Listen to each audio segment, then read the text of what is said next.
Ketika kita menancapkan sebuah perangkat, contohnya printer ataupun scanner pada USB komputer, tiba-tiba ada peringatan di layar dengan tulisan "Welcome to the Pound New Hardware Wizard". Lalu kita klik cancel. Tapi setelah itu malah muncul peringatan lagi, "A problem occurred during hardware installation", dan bla bla bla bla seterusnya. Mengapa ada peringatan semacam itu? Ternyata hal itu disebabkan karena kita belum melakukan instalasi driver perangkat yang kita tancapkan tadi di komputer. Lantas, apa sih yang dimaksud dengan driver tersebut? Apa saja fungsi dan jenisnya? Di video kali ini kita akan bahas tentang software ataupun driver pendukung dari hardware tersebut. Oke, jangan kemana-mana, simak terus videonya.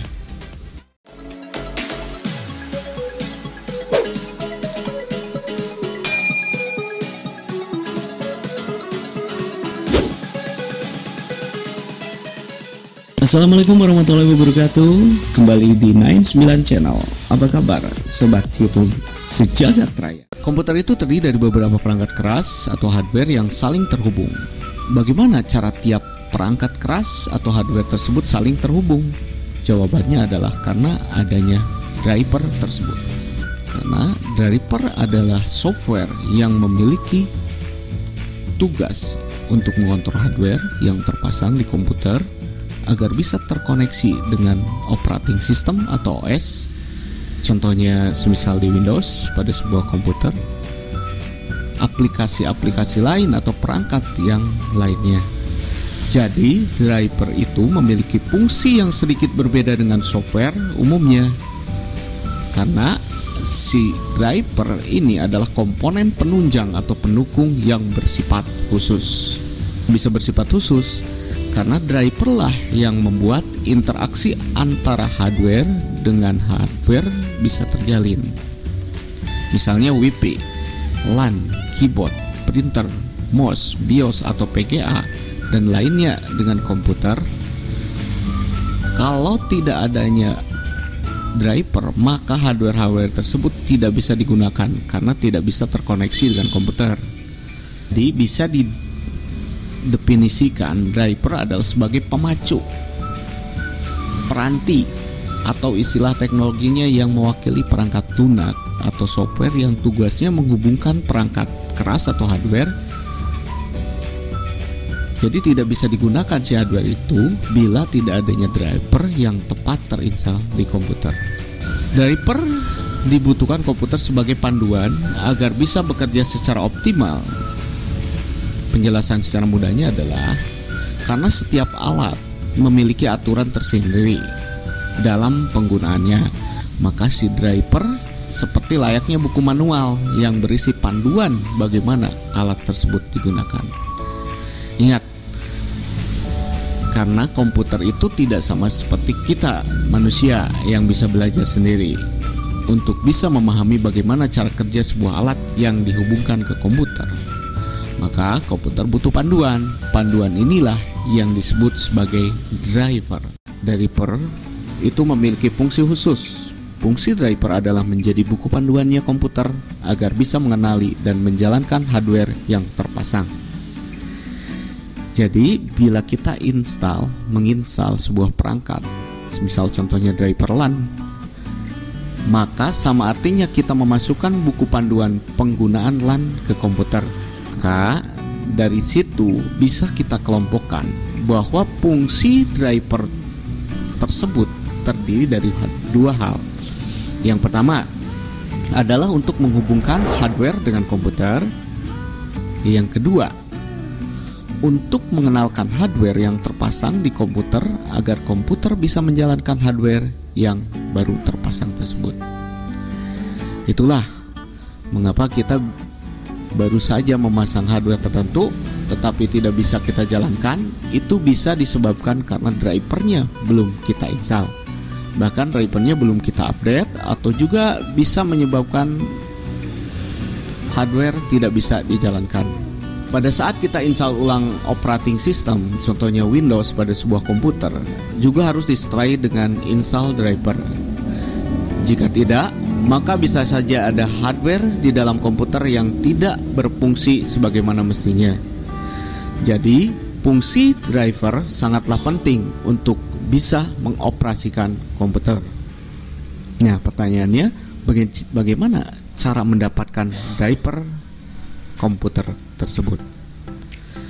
Biasanya setiap pembelian perangkat komputer atau kita contohnya membeli sebuah laptop tentu akan disertai dengan CD software driver. Untuk kali pertama mungkin masih kita simpan dengan aman. Cuman karena waktu, kemudian beberapa tahun kemudian kita lupa menyimpan ataupun bahkan hilang saat kita membutuhkannya, maka si perangkat komputer tidak bisa menunggu untuk dapat memaksimalkan kinerja device yang ada di dalam komputer. Komputer membutuhkan CD software driver komputernya untuk segera terinstall. Untuk melakukan instalasi driver ke komputer, kita bisa melakukan dengan dua cara.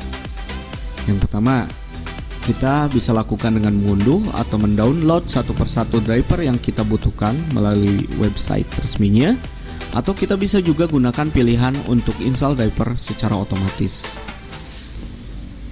Nah, untuk bisa install driver secara otomatis, kita harus terlebih dahulu memiliki software khusus untuk instalasi driver.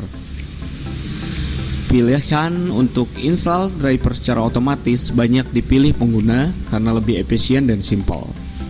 Karena itulah kita akan bahas atau kita akan jelaskan beberapa software untuk instalasi driver secara otomatis.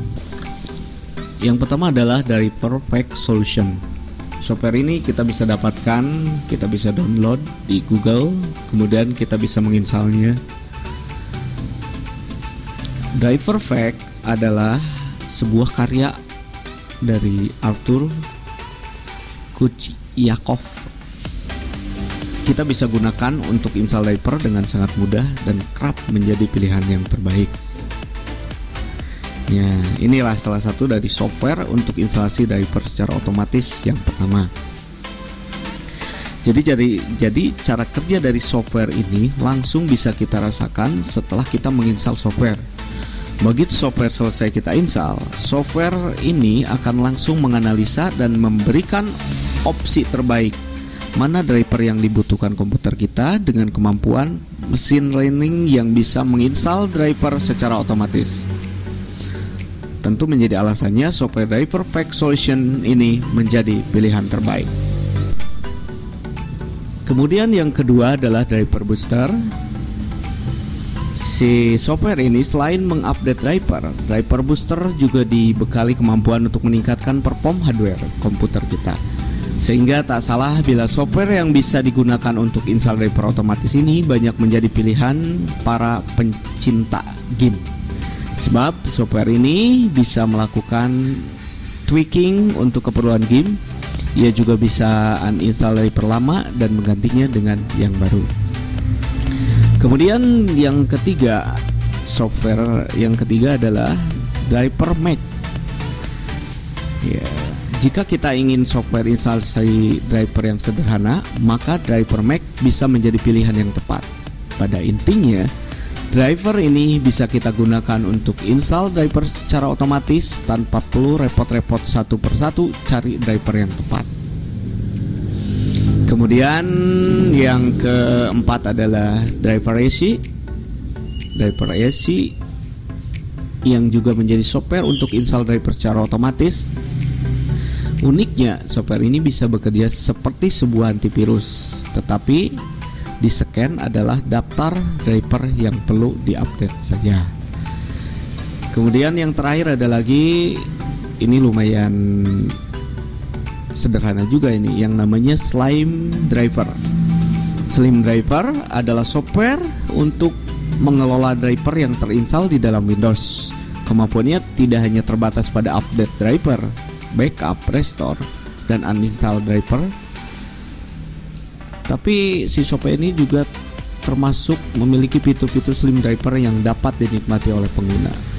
Itulah mungkin software sebagai software dari driver pendukung dari hardware. Mudah-mudahan dari pilihan-pilihan tersebut ada yang menjadikan solusi apabila sobat YouTube memiliki kendala, semisal laptopnya ada yang tidak berfungsi dengan baik, semisal wifi-nya tidak bisa berfungsi, atau bahkan audionya, atau bahkan juga bisa VGA-nya. Sementara untuk solusi driver bawaannya udah tidak ada, udah hilang. Itulah mungkin jadi solusinya.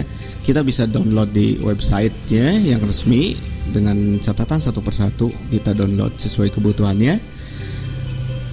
Juga yang solusi yang kedua dengan cara kita memiliki software yang secara otomatis driver tersebut bisa terinstalasi. Dengan catatan berarti harus ada koneksi internetnya terlebih dahulu. Oke, terima kasih telah menonton dan menyimak video ini. Mudah-mudahan bisa bermanfaat dan dijadikan solusi apabila terjadi kendala atau hal yang sama seperti dalam video ini. Untuk next video kita akan bahas tentang software dari software aplikasi, sebagai kata kode dari software aplikasi. Oke, terima kasih. Salam sejahtera dan bahagia selalu buat kita semua. Assalamualaikum warahmatullahi wabarakatuh.